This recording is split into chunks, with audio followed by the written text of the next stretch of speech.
ผมพร้อมมาตั้งแต่เมื่อวานแล้วเฮ้ยแต่ผมไม่พร้อมคุณเข้าถูกเกียร์มาเลยถึงกลับมากันไปเลยเหรอได้เลยผมเชื่อมั่นไอ้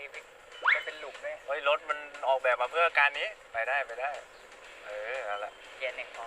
ยังเกียร์หนึ่งอ่ะซึ่งเนี่ยเกียร์สองกองเสียเกียร์สามกามเสียเกียร์เป็นหู้กูเป็นเอ้ยสักหน่อยมันเข้าได้ทำมิ่งมันได้พอดีผมรอคุณอัด3เกียร์อยู่นะแบบเดี๋ยวไปเลยนะไปเลยมีอะไรเราอย่าเบรกอย่างเดียวอยู่เกียร์สองเลยเกียร์สองมันไหล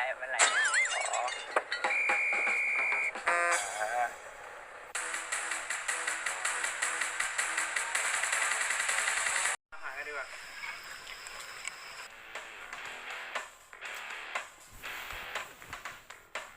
พี่วอหายไปไหนไม่รู้อ่ะว้า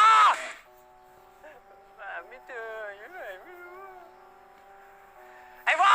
อยู่ไหนไม่หาพี่วอก่อนนะว้า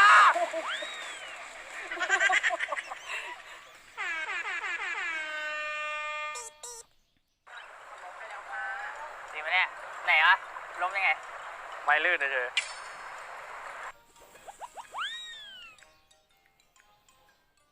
คิมิโนโตะเดะเดะเดะป่ะ